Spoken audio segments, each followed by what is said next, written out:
Bonjour, bienvenue pour ce nouveau web déjeuner du FONGECIF. Aujourd'hui, comment argumenter son choix de formation?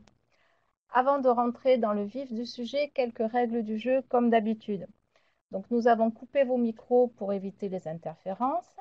Nous allons enregistrer l'émission et surtout, vous allez pouvoir poser vos questions. Alors, pour poser vos questions, c'est simple, il suffit de les écrire.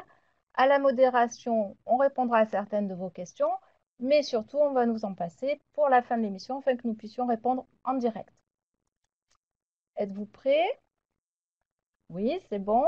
Alors, c'est parti. Je suis Françoise Bonamour, intervenante conseil en évolution professionnelle. Et aujourd'hui, avec moi, Nicole Agosti, assistante qualité formation. Donc, Nicole, tu es très bien placée pour parler de la formation. Alors, pourquoi ce thème aujourd'hui de l'argumentaire pour le choix de formation? Tout simplement, c'est pour vous qui souhaitez faire une demande de financement dans le cadre du CPF, projet de transition professionnelle. Ça fait partie de ce qui vous est demandé. Donc, grâce à cette émission, nous allons vous éclairer et vous aider à argumenter pour la commission d'instruction, n'est-ce pas, Nicole? Oui, alors pour rappel, la commission fait des choix par rapport à 3 critères cumulatifs. La cohérence de votre projet de transition professionnelle, la pertinence du parcours de formation et des modalités de financement et les perspectives d'emploi à l'issue de la formation. Donc, vous verrez, lorsque vous ferez votre demande de financement, vous avez une partie projet à renseigner et qui est constituée de 4 items. Et c'est dans ces items-là qu'il va falloir développer les 3 critères sur lesquels la commission s'appuie pour accepter ou refuser votre demande de financement. Donc, soyez-y attentifs. Donc aujourd'hui, on va s'intéresser au deuxième critère qui est la pertinence du parcours de formation. Et pour cela, on va voir 5 questions sur lesquelles vous devez réfléchir et ensuite argumenter. Alors, première question, ma formation est-elle éligible au dispositif CPF, projet de transition professionnelle? Alors oui, Françoise, attention de bien faire le distinguo entre les formations éligibles au CPF autonome et les formations éligibles au CPF PTP. Donc, seules les formations inscrites au répertoire national des certifications professionnelles ou sur le répertoire spécifique sont éligibles au CPF PTP. Alors, pour le vérifier, c'est simple, je vous invite à aller sur le site de France Compétences, qui est la gouvernance unique aujourd'hui pour la formation et son financement. Donc, allez sur le site francecompétences.fr, rubrique certification professionnelle, pour être sûr de votre choix. Donc, par exemple, dans le cadre du CPF autonome, vous allez trouver la VAE, le bilan de compétences, les permis. Ça, ce n'est pas possible avec le CPF, projet de transition Par professionnelle. exemple, Mais il y a aussi des formations qui peuvent vous sembler tout à fait logiques dans le cadre du financement, mais qui ne le sont pas à aujourd'hui. Donc, aujourd'hui, 8 octobre, la formation d'orthophoniste n'est malheureusement pas inscrite au registre national des certifications professionnelles.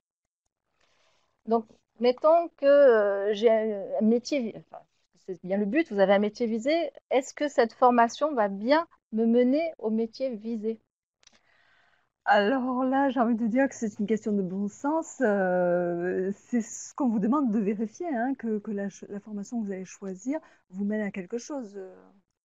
En effet, et alors du coup, si on ne veut pas se retrouver comme ce monsieur seul face à l'immensité de toutes ces formations, comment faire pour choisir la bonne formation? Tout simplement à partir de vous, qui vous êtes, à partir de votre parcours professionnel, votre parcours de formation.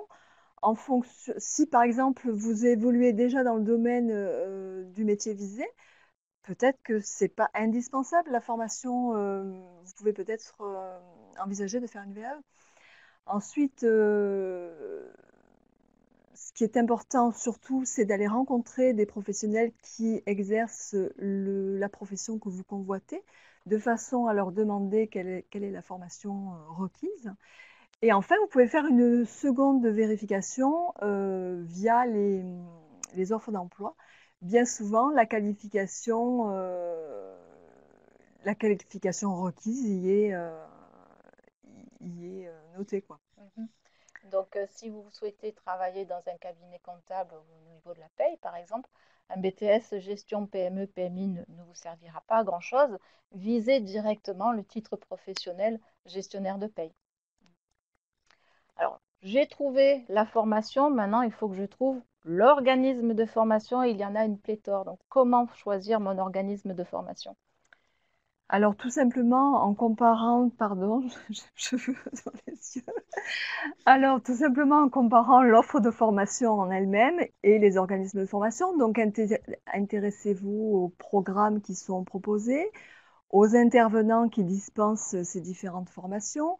Vous pouvez également vous intéresser aux modalités de formation. Est-ce que ce sont des formations en présentiel, des formations hors temps de travail, des formations à distance ou bien des formations mixtes?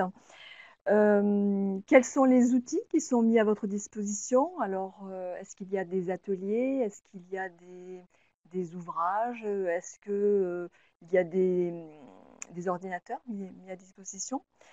Ensuite, quels sont les coûts pédagogiques? Est-ce qu'il y a du matériel à acheter? Est-ce qu'il y a des frais d'inscription? Le plus important également, c'est de savoir si on vous propose bien un parcours adapté à vos besoins et, j'ai envie de dire, un peu sur mesure. Euh, donc, pour le savoir, il faut que vous vous intéressiez en amont au référentiel de diplôme. Donc, c'est intéressant, avant de commencer votre comparaison d'offres de formation, de savoir que dit ce référentiel, quelles sont les durées en théorie et en stage pratique qui sont requises de façon maximale. Oui. Maximale. Donc, par exemple, par rapport à votre niveau de diplôme initial, peut-être que vous pouvez être dispensé de certaines matières. Forcément, ça va venir réduire le temps de formation théorique. Donc, vous avez un petit peu une première notion comme ça. Et enfin, en dernier lieu, j'aurais envie de dire aussi, attention de vérifier que l'organisme que vous choisirez est bien habilité à vous faire passer les examens en fin de parcours de formation parce que certains ne font que de la préparation. En effet, soyez très vigilants sur ce point. Maintenant aussi, vous pouvez avoir pas le choix au niveau de l'organisme de formation. Peut-être qu'il n'existe qu'un seul organisme qui dispense la formation que vous voulez faire. Ben, dites-le tout de même que vous n'avez pas le choix. Vous êtes obligé d'aller dans cet organisme.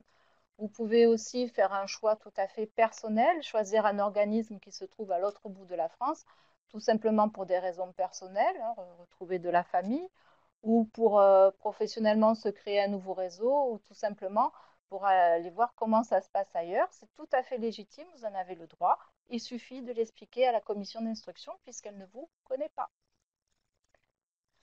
Tu as parlé de parcours adapté avec des référentiels, etc., de possibilités de diminution de parcours. Alors, on va parler du coup d'une formation sur mesure, Nicole. Qu'est-ce que c'est? Alors, si ce n'est pas déjà fait, je vais vous inviter à aller voir un petit peu de quoi sont constitués les volets de l'organisme de formation et les volets de l'employeur.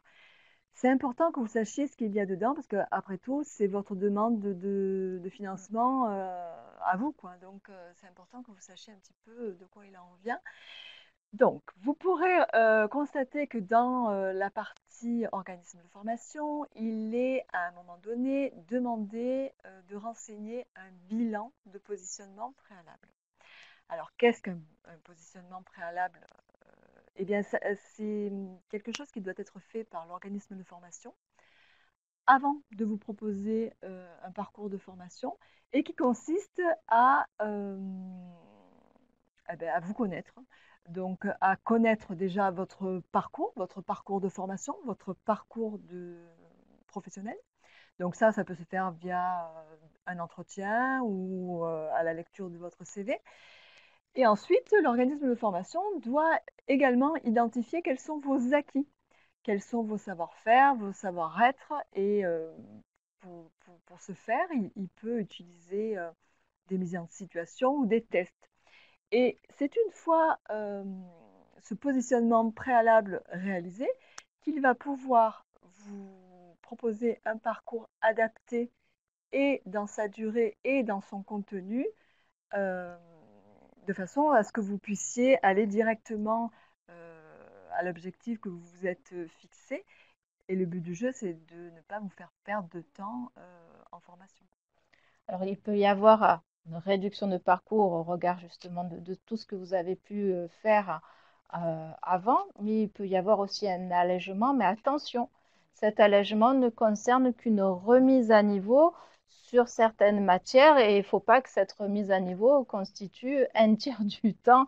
Je dis un tiers au hasard, hein, bien sûr. Il faut que vraiment l'organisme le justifie, l'écrive et le mette dans votre demande de financement en expliquant il est prévu par rapport à tel module tant d'heures. Pour monsieur ou madame, nous avons décidé que ce serait tant d'heures en plus ou en moins, car il y a telle matière dont vous n'avez pas besoin ou telle matière où il faut un petit peu plus, par exemple un petit renforcement bureautique, quelque chose comme ça.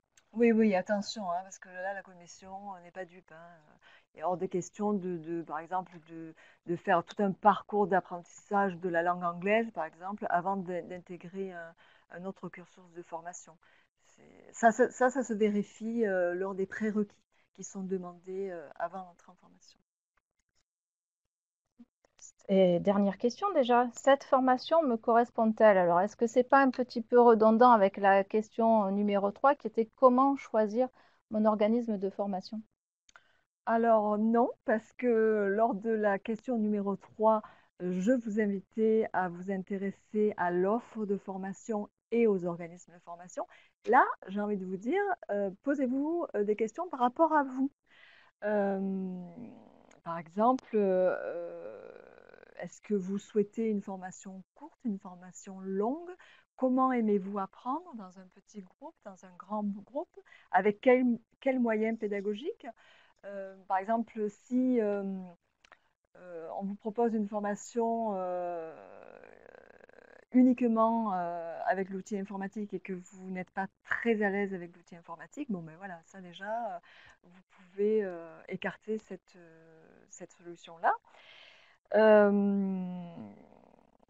Est-ce que vous préféreriez apprendre, enfin, une formation à temps plein, à temps partiel et enfin, posez-vous aussi toutes les questions par rapport à vos contraintes personnelles. Par exemple, si vous n'avez pas de véhicule et que vous habitez en ville et que la formation se passe hors département, comment vous allez faire pour aller tous les jours à la formation? Peut-être qu'il va falloir coucher sur place, ça va engager des frais. Est-ce qu'on peut vous aider dans ces frais? À quel taux? Enfin, c'est toutes ces questions qu'il faut se poser. Et puis enfin, si par exemple vous êtes parent isolé, que vous devez aller récupérer vos enfants tous les soirs vers 16h30, 17h et que la formation se termine vers 18h30, est-ce que vous pouvez vous organiser pour que quelqu'un aille les récupérer à votre place? Enfin voilà, c'est en se posant toutes ces questions que vous allez pouvoir faire un choix éclairé.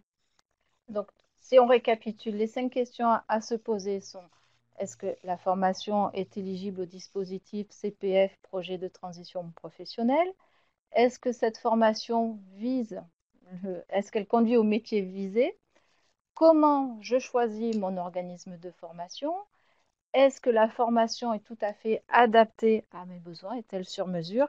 Et enfin, est-ce qu'elle me correspond? Nous allons pouvoir du coup passer au quiz. Petite interrogation flash éclair pour savoir ce que vous avez retenu. Alors, la commission d'instruction veillera à ce que votre formation ne coûte pas cher, que vous ayez comparé les organismes de formation ou que votre parcours de formation corresponde à votre réel besoin. Alors là, ça va. Alors pour l'instant, une majorité pense qu'il faut que le parcours de formation corresponde à vos réels besoins. Du coup, on ne s'en occupe pas que la formation ne coûte pas cher, par exemple, Nicole? Alors, vous vous doutez bien que la commission a l'habitude de voir passer des demandes de financement et ils connaissent un petit peu les prix qui sont pratiqués par rapport à telle ou telle formation. Alors, bien évidemment que si le coût est plus bas que d'habitude, Ils vont vérifier si c'est justifié par justement une réduction de parcours. Si par contre, elle est extrêmement plus chère, ils vont chercher à comprendre aussi. Donc, s'il y a eu un allongement de parcours, est-ce qu'il est vraiment justifié ou si c'est l'exemple que tu donnais tout à l'heure, on fait un module en plus alors que ce n'était pas prévu dans la formation. Là, ça risque de skier. Mais effectivement, pour répondre au quiz, eh bien, c'est vérifier que on vous propose bien un parcours qui est adapté à vos besoins et à ce que vous êtes vous-même. Et la commission va vérifier également que vous ayez bien comparé les différentes offres, si elles Si existent. elles existent, tout à fait. Eh bien, nous allons pouvoir maintenant répondre à vos questions. Alors, c'est quoi un CPF PTP et un CPF autonome? Vous en avez parlé au début. Tu veux répondre? Oui. Oui, alors le CPF PTP doit vous permettre de changer de profession Mhm. ou Métier. de métier. Oui, alors ouais, pour certains, c'est la même chose. Donc, alors, qu'est-ce qu'on peut donner comme exemple? Par exemple, je suis infirmière et non, pas bon exemple. Ah, On va prendre un exemple plus simple. Je suis agent de service hospitalier et je veux devenir infirmière. Ben, là, vous changez de profession c'est ou vrai que de ça métier. reste dans le secteur, par exemple, de l'hôpital, un secteur Voilà. médical, mais c'est un changement de métier. Ce ne sont pas du tout les mêmes actes métiers. Il peut y avoir aussi, changer carrément de bord. Je suis assistante comptable et je décide de devenir pâtissière, par exemple. Oui, là, c'est Là, c'est assez carrément. facile. Et dans le CPF autonome, là, par contre, ça va être vous qui souhaitez vous former par rapport à votre poste de travail pour pouvoir avoir un complément ou alors aussi en accord avec votre employeur, c'est le CPF partagé.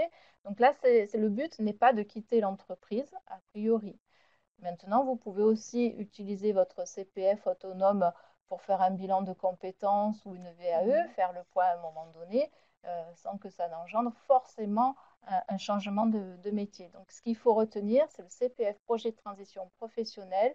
C'est vraiment, je change de métier, je change de vie professionnelle. Alors, on peut peut-être aussi inviter les personnes qui nous regardent à consulter notre site, c'est clairement Oui, expliqué. Et je rappelle aussi, pour vérifier si votre formation est bien éligible au CPF-PTP, allez sur le site francecompétences.fr, rubrique certification professionnelle. c'est parfois difficile de s'imposer face aux organismes pour obtenir tout ce que vous avez précisé. Comment faire?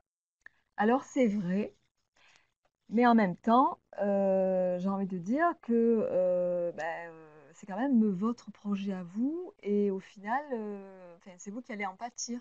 Donc, bien évidemment, il faut dialoguer et puis expliquer que c'est bien ce que l'on vous demande et que vous risquez de voir votre demande de financement refusée si le jeu n'est pas joué. Mais pas d'inquiétude, les organismes de formation sont au courant et généralement, ils jouent le jeu. D'ailleurs, il y a eu une piqûre de rappel la Oui. semaine dernière. Nicole, tu en as fait une. L'organisme de formation ne m'a pas fait de positionnement préalable. Est-ce que mon dossier va être refusé? Première chose, attention, c'est que le positionnement préalable dont tu as parlé, c'est écrit dans les décrets. C'est Oui, c'est obligatoire. obligatoire. Donc, ouais, votre dossier, je ne sais même pas si on peut l'accepter en recevabilité. Il passera même pas en commission, il va vous être envoyé. La seule exception au concours d'infirmière, d'aide-soignante. Ah oui, Mm. oui, mais généralement, il indique les Mais organismes ils de le font quand formation. même, Voilà. hein. Ils le Donc, il y font a quand quelque même. chose À d'écrit. minima, Voilà, ils tout à auront fait. vérifié quand même que vous ayez les prérequis pour Tout à pouvoir fait. Oui. ensuite faire le concours. Alors, si je suis une formation à distance qui n'est proposée que par un seul organisme, est-ce que le fait que cela soit à distance peut être préjudiciable devant la commission ou pas? Pas du tout. Ben non. Bon, après, on en voit un peu, enfin, On en voit beaucoup et de plus en plus des formations à distance. Après, c'est à vous de voir si ça vous paraît suffisamment concret, une formation à distance. Par exemple, il y a des formations de pâtissiers qui se font à distance. Bon, j'imagine que ça, c'est par le biais de tutos, mais voilà, c'est à vous d'en juger. Qu'est-ce qui vous pensez qui est bon pour vous? Puisque au final, ça doit bien vous amener à votre objectif à vous. Et après, par rapport à la commission d'instruction, ben, vous expliquez, je souhaite faire une formation à distance pour des raisons pratiques, ben, ça me convient mieux. Il n'y Personnel a aussi, oui. aucun souci à ce niveau-là. La formation au diplôme d'état d'infirmier s'étendant sur 3 ans n'est-elle pas atypique dans le cadre d'un financement? C'est pas qu'elle C'est-à-dire elle n'est pas atypique. atypique, c'est-à-dire que c'est vrai que avant, dans le cadre du congé individuel de formation, l'ancien dispositif, le financement, ce n'était qu'un an maximum à temps complet. Et actuellement aussi, nous appliquons des limites de prise en charge. Donc, pour les personnes qui souhaitent nous solliciter pour faire une formation d'infirmier sur 3 ans, on pourra étudier sur la première année et il faudra nous indiquer, ou du moins indiquer à la commission d'instruction, comment vous comptez financer les 2 autres années. C'est valable pour d'autres formations qui sont sur plusieurs années. Donc, l'objectif, c'est que vous puissiez apporter la preuve que vous avez sécurisé votre Exactement. parcours et votre projet. J'ai créé mon entreprise pour être coach professionnel en parallèle de mon métier de salarié. Et Oui. j'ai besoin de cette formation pour avoir une certification de coach. Est-ce que je peux faire un CPF PTP? Donc, ça veut dire que vous avez déjà créé votre boîte de coach en n'ayant pas encore la formation, le diplôme de coach, je suppose. Donc, vous avez gardé quand même l'activité salariée. C'est à voir. Alors, tout dépend de la façon dont vous allez argumenter votre besoin en formation. La commission n'est pas dupe. Si c'est pour exercer en parallèle de votre métier actuel, ça risque de coincer. Donc peut-être qu'il vaudrait mieux le financer via le CPF CPF autonome. autonome. Oui. Voilà. Après, si vous vous dites que c'est parce que vous avez l'idée de vous lancer tout de suite après la formation et que vous apportez la preuve que vous avez travaillé sur un business plan, par exemple, Il faudra donner la preuve, en là, c'est effet. autre chose. C'est toujours pareil. Il faut que vous argumentiez de façon à ce que la commission puisse faire des choix éclairés. Le FONGECIF va devenir CPIR. Est-ce qu'il vaut mieux que j'attende la transformation en CPIR avant de soumettre mon dossier pour une formation en juin 2020? Juin 2020, de toute façon, il ne sera pas étudié avant avril, mars 2020. ou avril 2020. Donc, il y aura eu la transformation. Si vous êtes actuellement en CDI, n'oubliez pas les dates butoirs de dépôt de dossier, date maximum. Ça sera pour une personne en CDI 3 mois jour pour jour avant la date d'entrée en formation. Pardon. Donc, même si vous le déposez maintenant, il ne sera pas vu avant et il va falloir attendre nos budgets 2020 pour un passage sans doute en commission en avril, oui, à peu près. Hein, voilà. Est-ce qu'un concours d'entrée sert de positionnement préalable? J'envisage une formation diplômante pour passer un DE-AES, donc on l'a vu tout à l'heure. Oui. Mais non, non. Enfin, normalement, vous devez remplir des prérequis pour vous présenter à ce concours. Mais de toute façon, l'organisme doit inscrire quelque chose dans la partie qui lui est demandée par rapport au bilan de positionnement préalable. J'ai vu passer des dossiers de DE-AES. Il y a bien marqué quel concours, mais quand même, l'organisme de formation a marqué à minima qu'il s'était renseigné sur votre niveau de diplôme Voilà. et quel était votre projet à l'avenir. Est-il possible de proposer un parcours de formation avec différents modules et donc différents organismes de formation? Alors là, je te laisse répondre parce que c'est un petit À peu ce jour, non, mais particulier. ça peut bouger. Et voilà, je crois que ça bouge, donc je ne suis Oui, pas sûre de là, la je réponse. vais rester aussi évasive, puisque les décrets changent. Enfin, du coup, ils ne changent pas, mais il y a toujours de nouveaux décrets et des nouvelles règles d'application.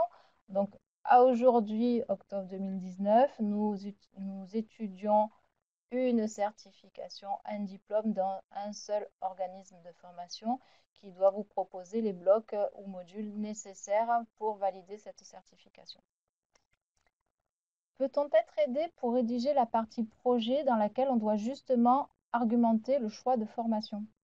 Alors, j'ai envie de dire, vous l'êtes déjà, puisque vous avez des petites bulles qui apparaissent quand vous cliquez dans Aide, ou même, je crois non, elle s'ouvre spontanément. Si, elle s'ouvre spontanément.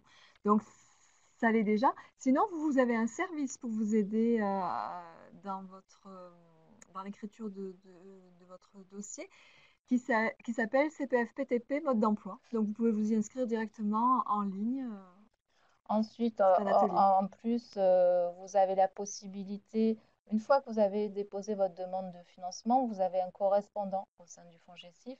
Donc, vous pourrez le solliciter régulièrement. On nous demande un petit avis sur ce qui est marqué et ça nous arrive de dire, bah là, vous devriez aller argumenter un petit peu plus sur tel ou tel point.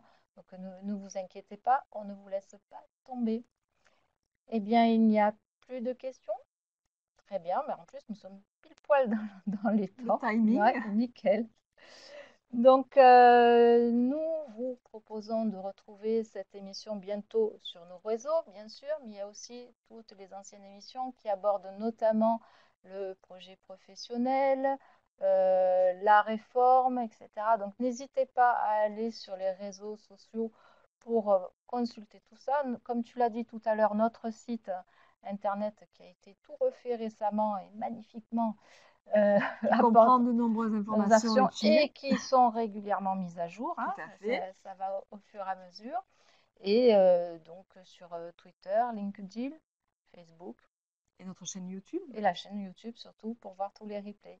Donc n'hésitez pas à partager. Je vous souhaite un très bon appétit. Merci d'avoir été avec nous. Merci Nicole et bon appétit à toi aussi. Merci Françoise. À À bientôt. bientôt. Au revoir.